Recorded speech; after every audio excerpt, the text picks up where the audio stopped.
जमीन घोटाले मामले में लगातार ईडी अपनी कार्रवाई कर रही है, तो वहीं दूसरी ओर मुख्यमंत्री हेमंत सोरेन ने सुप्रीम कोर्ट में रिट पिटीशन फाइल किया था, जिसके बाद 15 सितंबर को उस पर सुनवाई हुई और दूसरी तारीख जो है वो दी गई थी, क्योंकि मुख्यमंत्री की ओर से आवेदन दिया गया था कि उनके वकील की तबीयत खराब है, इस वजह से वो सुनवाई में नहीं पहुंच पाएंगे। उसको लेकर के सुप्रीम कोर्ट ने दूसरा तारीख जो है वो दिया और वो था 18 सितंबर। और उससे पहले 18 सितंबर को सुनवाई होने से पहले ही ईडी की ओर से मुख्यमंत्री हेमंत सोरेन को चौथा समन जारी कर दिया गया है। इस वक्त हमारे साथ मौजूद है जेएमएम के प्रवक्ता मनोज पांडे जी। हम लोग सीधे इनसे बातचीत करेंगे।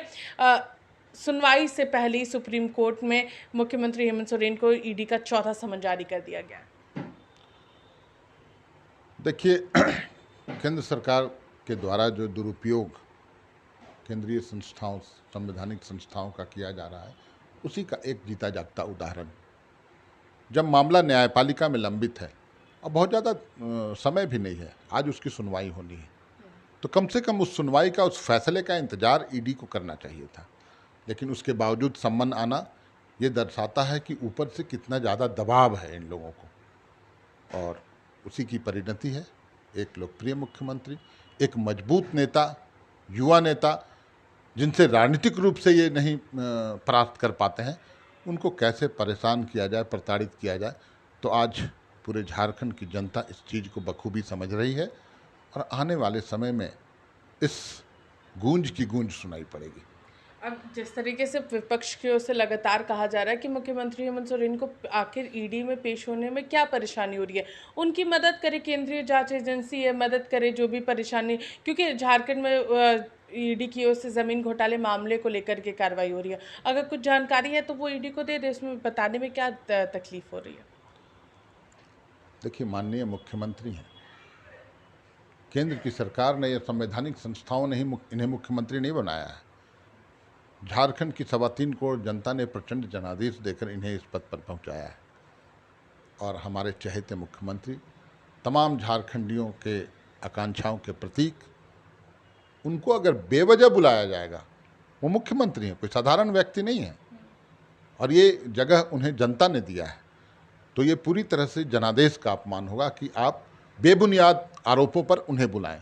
आपको याद होगा, इससे पूर्व भी उनको सम्मन हुआ था और वो गए थे, पूछताछ भी हुई थी, क्या फलाफल निकला, किस नतीजे पर पहुंची ईडी।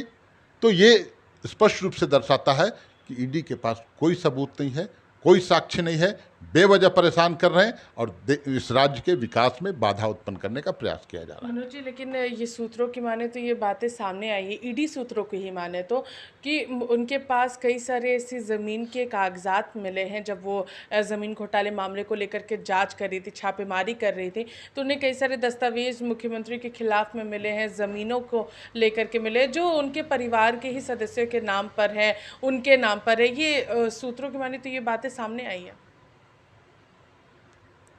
देखिए, ज़मीन घोटाले की ये लोग बात करते हैं, इससे पहले खनन घोटाले की बात हुई थी और उसमें भी बात आया था कि बहुत सारे साक्ष्य हैं माननीय मुख्यमंत्री के खिलाफ। लेकिन जब जांच हुई, जांच की प्रक्रिया आगे बढ़ी, तो इनके जो पूर्ववर्ती मुख्यमंत्री थे रघुवर दास जी, उनके खिलाफ कई एक साक्ष्य मिल गए, तमाम जांच को बंद कर दिया गया। अरे आप जांच कर रहे हैं तो उसकी पड़ताल कीजिए। कैसे 113 रैक कोयला बगैर चालान के निकल गया झारखंड से बाहर, कितने बड़े राजस्व की क्षति हुई थी और वो पैसा गया कहाँ। आज तो खनन में हमारा राजस्व बढ़ा है, कहीं कोई घोटाले नहीं है, ये बात स्पष्ट पता चल गया जांच में। अब फिर वो जमीन घोटाला लेकर आते हैं। जमीन घोटाला, जमीन के तो आरोप कई एक भाजपा के नेताओं पर हैं, उसकी जांच हो रही है क्या? क्या फलाफल निकला? बाबूलाल मरांडी जिसे लेकर सभी लोगों पर इस तरह के आरोप हैं। तो सिर्फ बेवजह परेशान करना, एक चुनी हुई सरकार को अस्थिर करने का प्रयास, विकास में बाधा पहुंचाना, यही उद्देश्य रह गया है और ये केंद्र के इशारे पर हो रहा है, एक लोकप्रिय मुख्यमंत्री को सिर्फ कमज़ोर करने की नीयत से। जबकि इनको ये गलतफहमी है, इस तरह की हरकतों से हम और मजबूत होंगे, इतिहास गवाह है। अगर बात करेंगे सुप्रीम कोर्ट से कितनी उम्मीद है, क्योंकि आज सुनवाई होनी है, क्या लग रहा है, क्या कुछ हो सकता है, क्या आप लोगों के फेवर में चीज़ें रहेंगी? देखिए, न्यायपालिका आज एक अंतिम, एक उम्मीद की किरण है पूरे देश में।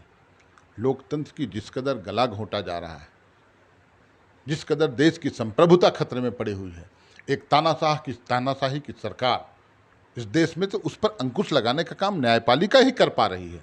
और हमें पहले भी रिलीफ मिला है न्यायपालिका से, और न्यायपालिका में न्याय की उम्मीद लेकर ही हमारे नेता गए हैं, और पूरा विश्वास है कि उनको ज़रूर न्याय मिलेगा और ईडी की इस बेवजह की कार्रवाई पर रोक लगाई जाएगी। तो अब मुख्यमंत्री हेमंत सोरेन को चौथा समन जारी किया गया था ईडी की ओर से, और उन्हें 23 सितंबर को ईडी कार्यालय बुलाया गया है। उससे पहले 18 सितंबर को सुप्रीम कोर्ट में सुनवाई होनी है।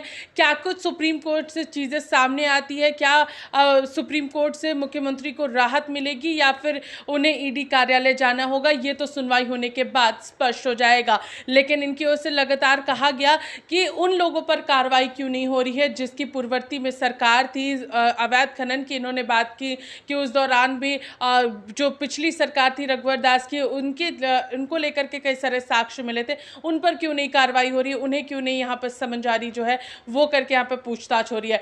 फिलहाल हमारे साथ इतना ही। सहयोगी विशाल के साथ मैं पूजा, लाइव इंडिया, रांची।